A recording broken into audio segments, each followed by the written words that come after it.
On this beautiful autumn morning, we're drawing a mandala, and I'll show you how you can use a few simple shapes and patterns to start drawing beautiful, intricate mandalas. So let's get started.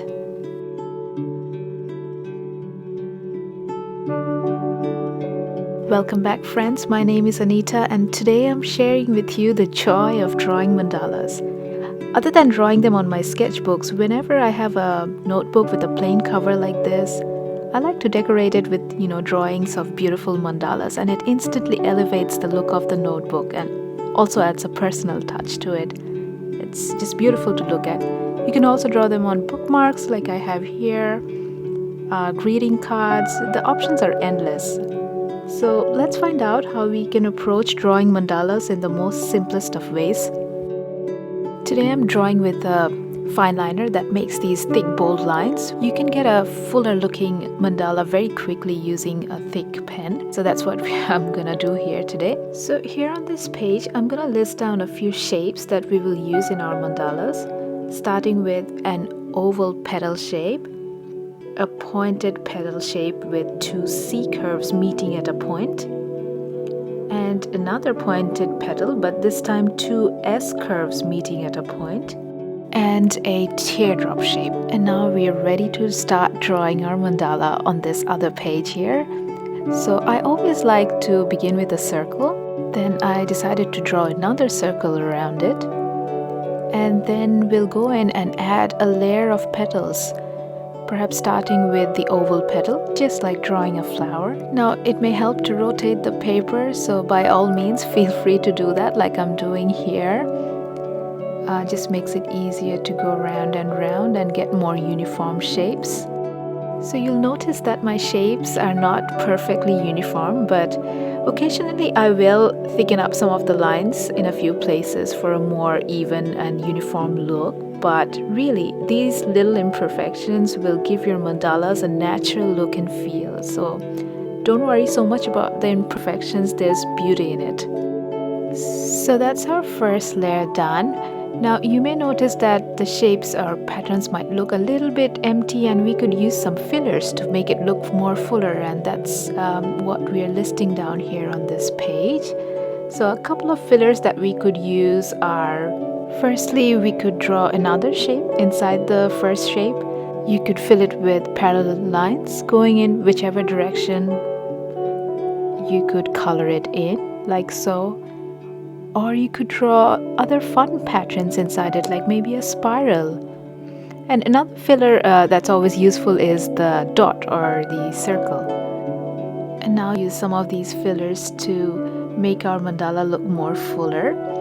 So adding dots in a few places, maybe repeating the oval shapes for the petals inside each of the petals and coloring them in. Okay, we're ready to move on to our next layer. Let's add some pointed petals, but start with a pencil if you're feeling a little bit nervous about the proportions and keeping things uniform. And then we will go over in pen. I'm using the center of the petal below as the starting point for each of these pointed petals. Now, mandalas are all about repeating patterns. And when you focus your mind on this repetition, you enjoy this calming, meditative effect, and that's the reason why it's so relaxing to draw mandalas. Now, referring back to my fillers, I'm going to use the spiral to add some more details to this last set of petals. Okay, our mandala is looking good. I like the contrast between the dark bits and the light bits that we have so far. We could do another layer with another different petal shape. The beautiful thing is you can stop at any time after a layer is complete, or continue adding more layers until you reach the end of the paper, and it's gonna turn out unique each time. That's a beautiful thing about mandalas. Okay, we could add some details to the set of petals we just drew. So I'm gonna repeat the shape of the petal inside, and then I'm gonna draw a few teardrop shapes.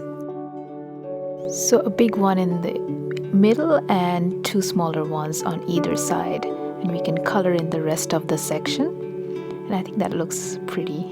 So I'm going to repeat the same thing for the rest of the petals, and look how detailed our mandala is starting to look. So with the details as well, we can go as heavy as we want to or keep it as simple as you'd like to. It's gonna turn out unique each time. And I'd like to finish off today's mandala with a big circle around the pattern we have so far, or maybe a double circle, and then any places that you find are looking too bare, you can start adding some embellishments or some decorations. And I'm gonna add some tiny little circles with a tiny spiral inside it, going all the way around in between each of the petals, and some tiny little lines all the way between the two circles that we have.